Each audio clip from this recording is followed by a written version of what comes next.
नमस्कार दोस्तों, स्वागत है आप सभी का आपके अपने YouTube channel the final touch पे। उम्मीद करता हूँ कि आप सब काफ़ी अच्छे होंगे।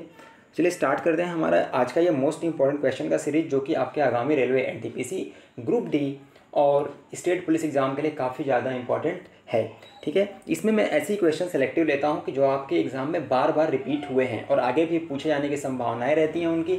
सिर्फ उसमें नंबर जो है, डिजिट्स जो है चेंज कर दिए जाते हैं, बाकी सवाल वही रहता है। जो भी सवाल मैं बताऊँ उसको इंपॉर्टेंट मार्क करके आपको अच्छे से समझना है, सीखना है। ठीक है, आपकी मैथ्स कमज़ोर भी है तो कोई दिक्कत की बात नहीं है, आप बस सीरीज़ को अच्छे से फॉलो कर लो। मैंने अभी तक इसमें 22 पार्ट बनाए हुए हैं, उसका प्लेलिस्ट मैंने डिस्क्रिप्शन बॉक्स में उसका लिंक दे दिया है। जा करके पूरे के पूरे वीडियोस आप देख लेना, बिल्कुल आपकी मैथ्स सुधरेगी।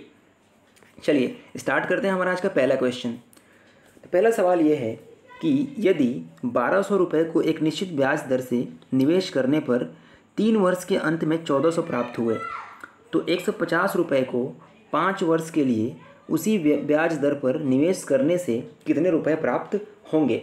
देखो 1200 रुपये पहले थे, यानी कि ये क्या था, मूलधन था, यानी प्रिंसिपल था। ये कितना हो गया, 1400 हो गया। ये क्या है, मिश्र धन यानी अमाउंट है।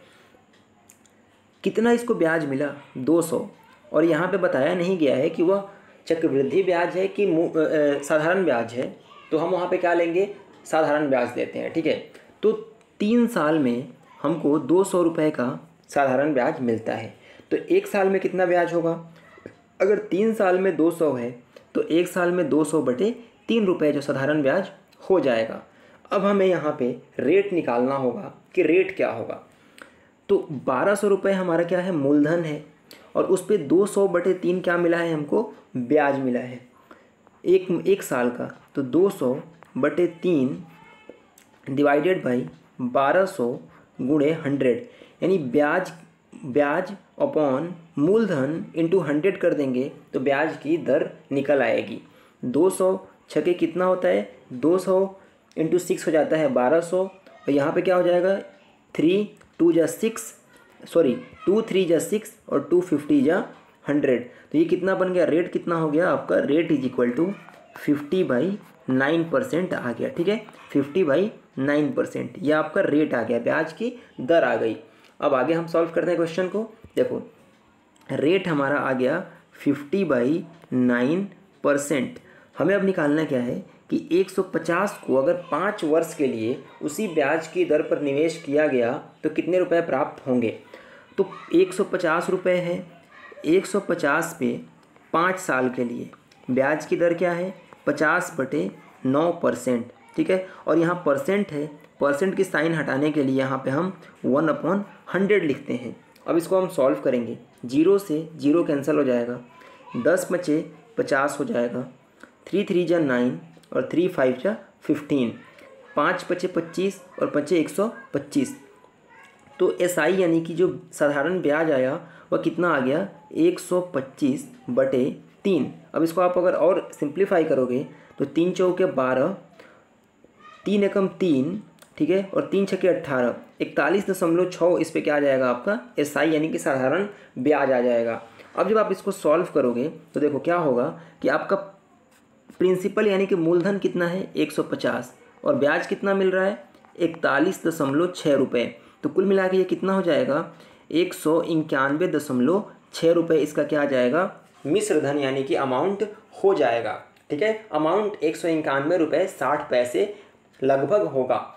ऑप्शन अगर आप देखो तो किसी भी ऑप्शन में नहीं दिया है, मतलब कि इसके ऑप्शन सारे गलत हैं। फिर भी अगर आपको टिक करना ही हो तो आप ऑप्शन नंबर ए के साथ जाओगे। ये सवाल आरआरबी एनटीपीसी में पूछा जा चुका है और एनटीपीसी ने इसका आंसर जो है वो लिया है ऑप्शन नंबर ए। ठीक है, तो कभी कभी एग्जाम में ऐसे भी क्वेश्चन आ जाते हैं जहाँ पे आपको एग्जैक्ट आंसर नहीं बताना होता है, जो नज़दीकी आंसर है उसको आपको मार्क कर देना होता है। देखिए अगर एग्जाम में ऐसे सवाल आएंगे और आप उसको मार्क कर देते हैं तो अगर ठीक है, सही है तो फिर तो कोई दिक्कत नहीं है, लेकिन अगर गलत होगा ना तो आपके नंबर नहीं कटेंगे, वह जो है सबको उसके लिए बोनस मार्क मिल जाते हैं। तो जो भी आपको नज़दीकी नंबर दिख जाए उसमें आप उसको टिक कर देंगे। ठीक है, इस तरीके से इसका आंसर जो है ऑप्शन नंबर ए होगा, जो कि 191.6 के सबसे ज़्यादा नज़दीक है, क्योंकि बाकी सारे ऑप्शन जो है काफ़ी दूर दूर हैं। तो उम्मीद करता हूँ समझ में आपको आ गया होगा। सबसे पहले हमने रेट निकाला इसमें, उसके बाद इसके साथ उसको इक्वेट कर दिया। थोड़ा सा कॉम्प्लिकेटेड सवाल था। एग्ज़ाम में कभी भी ऐसे सवाल आ जाएं तो पहले इनको शुरू मत करना, इनको पहले छोड़ देना, लास्ट में ऐसे सवालों को सॉल्व किया जाता है। चलिए नेक्स्ट क्वेश्चन हम देखते हैं। तो ये क्वेश्चन बोल रहा है कि दो संख्याओं का LCM और HCF क्रमशः 616 और 2 है। यदि एक संख्या 22 है तो दूसरी संख्या ज्ञात करना है। इसका एक फॉर्मूला होता है LCM into HCF is equal to पहली संख्या गुणे दूसरी संख्या। इसको याद कर लेना, काफ़ी इंपॉर्टेंट सवाल है। आपके NTPC में तो ऐसे सवाल बार बार आते हैं, ठीक है। इसमें क्या होगा कि आपको LCM दे देगा या HCF दे देगा, पहली संख्या दे देगा, दूसरी संख्या पूछ लेगा, या फिर इसमें से कोई भी तीन चीज़ दे देगा, HCF पहली संख्या, दूसरी संख्या, और आपसे LCM पूछ ले। यानी कोई भी तीन चीज़ दे करके चौथा चीज़ आपसे पूछा जा सकता है, ठीक है। तो आपको ये पता होना चाहिए कि LCM गुणे HCF बराबर पहली संख्या गुणे दूसरी संख्या होती है। अब LCM कितना है? 616 है। HCF कितना है? 2 है। पहली संख्या 22 है, दूसरी संख्या x ले लेते हैं, ठीक है। अब 2 से इसको काटोगे तो 2 11 में 22, फिर 11 से 616 को डिवाइड करोगे तो क्या हो जाएगा? 11 पंचे 55 और 11 छके 66, क्योंकि 55 और 6 61 होता है, तो 11 पंचे 55 और 11 छके 66। तो x का मान जो आ गया वो आ गया 56, जो कि ऑप्शन नंबर बी में दिया गया है। तो उम्मीद करता हूँ ये सवाल आपको समझ में आया होगा। इसके पहले वाले सवाल में अगर आपको कोई भी डाउट होगा ना, क्योंकि डाउट उसमें आ सकता है, तो आप कमेंट बॉक्स में ज़रूर पूछना। आपके जो भी डाउट्स होंगे मैं आपको रिप्लाई करूँगा, ठीक है। तो इसका आंसर 56 हो गया। ये सवाल काफ़ी आसान है लेकिन काफ़ी ज़रूरी सवाल है, इंपॉर्टेंट सवाल है। आपको ये फॉर्मूला पता होगा, आराम से आप कर ले जाएंगे। चलिए बढ़ते हैं अगले सवाल की तरफ। अगला सवाल है कि 1600 को 3 भागों में इस प्रकार विभाजित कीजिए कि पहले भाग के 7वें, दूसरे भाग के 5वें और तीसरे भाग के चौथाई भाग क्या हों? बराबर हों। मतलब ये कि मान लो 1600 रुपया है, वो 3 लोगों में बांटना है, ठीक है। मान लेता हूँ मैं कि एक पर्सन A है, B है और C है। तो पहले इंसान का 7वां हिस्सा, दूसरे इंसान के 5वां हिस्सा और तीसरे इंसान के चौथे हिस्से के क्या है? बराबर है, ठीक है। यानी A का हिस्सा 7 है, B का हिस्सा 5 है और C का हिस्सा 4 है। अगर मैं इन तीनों के हिस्से को जोड़ दूं क्या होगा? 7 5 12 और 4 16 यूनिट हो जाएगा। और ये 16 यूनिट क्वेश्चन के अनुसार कितने के बराबर है? 1600 के। क्यों? क्योंकि 1600 रुपये पूरा पैसा है जो इन लोगों में बांटना है, ठीक है। लेकिन यहाँ हमने उसका रेशियो लिया है तो 7 5 4 आया है, यानी A के पास 7 यूनिट पैसा, 7 यूनिट है, B के पास 5 यूनिट है और C के पास 4 यूनिट है। तो अगर 16 बराबर है 1600 के तो 1 बराबर हो जाएगा 100 के, ठीक है। अब आपसे कुछ भी पूछे आप बता सकते हो। अगर बोले कि A के पास कितना पैसा मिला तो A का मान कितना है? 7 है, तो इसको 7 से मल्टीप्लाई कर दो, 7 × 100 कर देना, तो कितना आ जाएगा? 700। वैसे ही अगर B पूछे कि B के पास कितना है तो 5 × 100 कर देना, तो आपका आ जाएगा 500। अगर आपसे पूछे कि C के पास कितना है तो 4 × 100 कर देना, तो 400 आ जाएगा, ठीक है। आपसे अगर पूछे कि A और C का जो हिस्सा मिलता है उसके बीच का अंतर कितना है तो 7 में से 4 माइनस कर दोगे 3 आ जाएगा, और 3 × 100 कर दोगे तो 300 आ जाएगा। एक चीज़ बताओ, अगर आपने बस ये इक्वेशन लिख लिया तो फिर आपको पेन उठाने की ज़रूरत नहीं पड़ेगी, है ना। आप दिमाग में सॉल्व करके आराम से आंसर ला सकते हो। अब बताऊँ ऑप्शन कौन सा सही है? तो ऑप्शन आपका सही हो जाएगा ऑप्शन नंबर बी, क्योंकि देखो 100 आ गया है, यानी कि 7 5 4 तो उसमें होंगे ही होंगे, और ऑप्शन नंबर सिर्फ बी दिख रहा है जिसमें कि 7 5 4 दिख रहे हैं, बाकी सारे ऑप्शन में नहीं दिख रहा है। तो आपको option number B correct answer हो जाएगा। कैसे हुआ मैंने डिटेल में समझाया, लेकिन फिर भी अगर कोई डाउट होगा कमेंट में ज़रूर बताना मेरे को। चलिए नेक्स्ट सवाल देखते हैं। ये सवाल आपका ज्योमेट्री का है। इसमें बोला है कि ए बी सी तथा पी क्यू आर दो समरूप त्रिभुज हैं, सिमिलर ट्रायंगल हैं। यदि उनकी ऊंचाई ए डी और पी एस का अनुपात 3 संबंधी 8 है तो ए बी सी और पी क्यू आर के क्षेत्रफल का अनुपात बताना है, ठीक है।